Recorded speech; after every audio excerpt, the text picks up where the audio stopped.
Hello, Gemini. It is time for your mid-January update, January 2025. We'll start off as usual with an oracle card to see what your primary energy or theme is for the second half of the month. And you have improvisation. I don't know why I'm having trouble with these words today. Improvisation. Pretty sure you know what I mean. Having to figure it out, having to make do, having to figure it out on the spot without necessarily any instructions, how to make it work. So in the second half of the month, you're just going to have to figure out how to make it work. You're going to have to wing it. And it doesn't have to make sense to anybody but you as long as it works in the end. So it's not necessarily about putting some sort of long-term process in place with all the things that make sense in the logical order. It just needs to get done this month. So don't delay, don't slow yourself down, don't worry about getting it perfect, or at least don't worry about getting the process perfect, as long as the output is exactly what it needs to be. All right, so let's see and trust your intuition. Let it guide you a little bit here. So if you're questioning something, go with what feels right, because that's how you do your best improvisation. You know what I mean. All right, let's get into the tarot cards. Ace of Swords, Queen of Cups, King of Pentacles, Eight of Swords, and the Tower. Okay.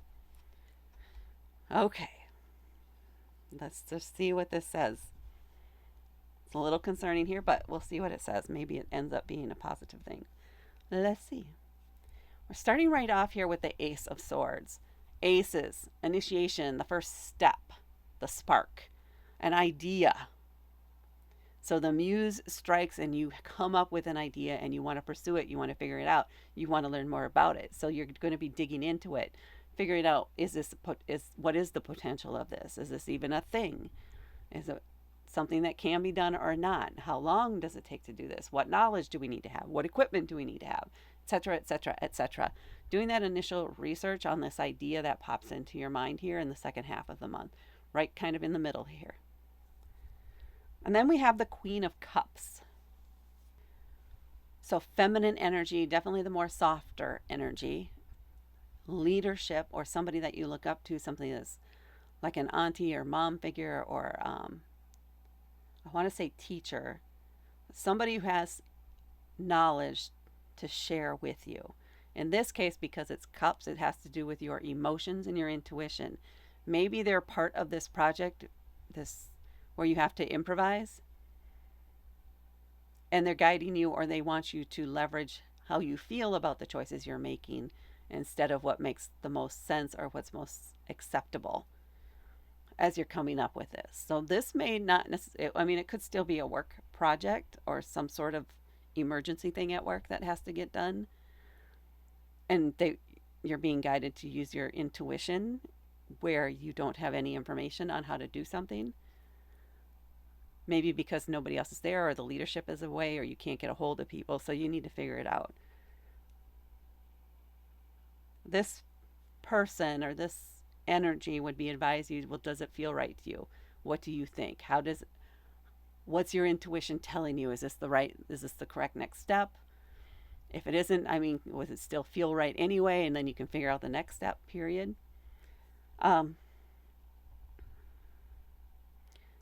That's what it feels like. Somebody who's encouraging you to not just give up, to calm your emotions as you're working on this, to not get upset and don't work at it. The advice they would give is don't work on it when you're mad or when your emotions are highly charged.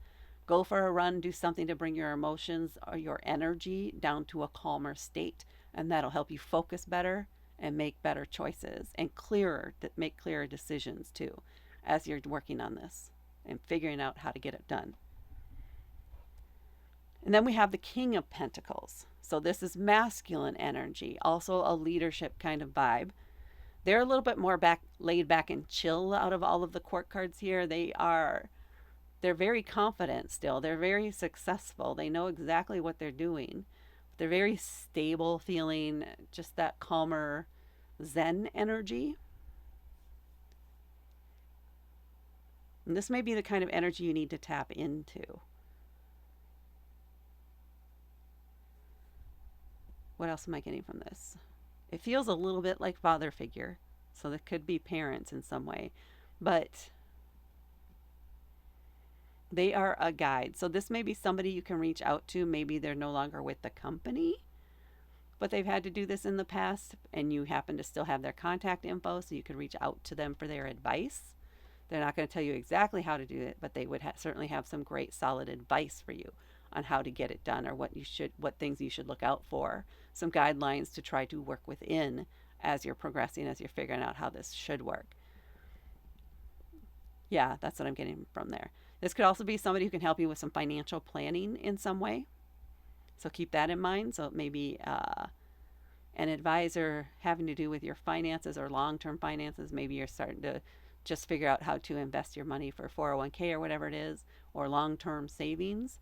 This would be a great person. This could be somebody that you're working with or talking to here in the second half of this month. And then we come up to the Eight of Swords. This is where you may be getting in your head and feeling like you're trapped.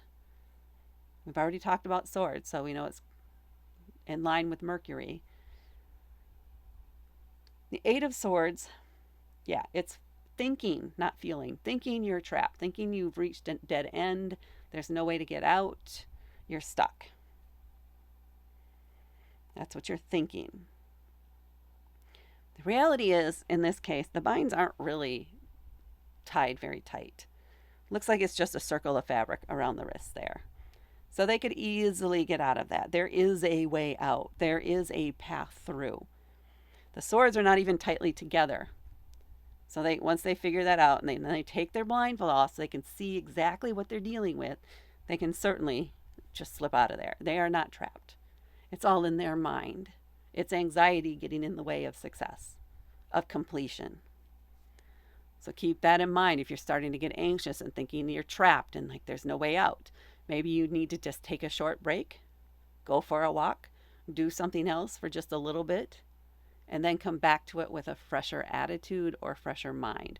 Or maybe something occurs to you while you're off doing something else that helps you figure out what the next step should be, or what the next piece of the puzzle is. Don't stay in that stuck state, or don't keep thinking you're stuck. Know that there's so many potential solutions out there. You just have to tap into the one that's right for you, that fits your outlook, or what it is your goal for this is. So creative thinking will help you here too.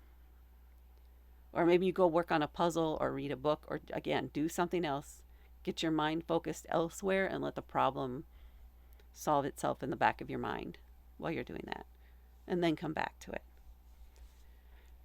And then we get to this Tower card. It's a major arcana card. And it does indicate that something's falling apart. Something is tumbling down. It comes down into an irreparable state and forces you to start over from the beginning. So if you let this doubt, or maybe you do let this doubt get in the way of your progress, and then you have to scrap it all and start over. Or maybe, okay, what just came through? Okay, I got it.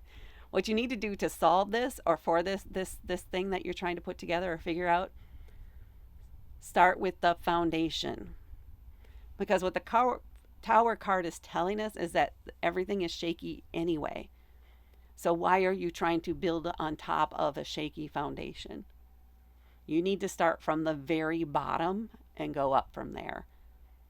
And that's how you're going to fix this and make it into something that is long lasting and reliable going forward.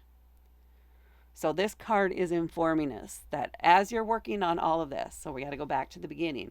This is saying, just scrap the whole thing before you start.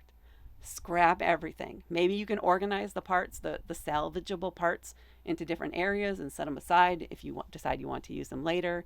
If they fit into the new thing that you come up with, the new plan you create, whatever this is, that's great. If they don't, then that's fine. You do not have to reuse something that's clunky, that is just complicates things.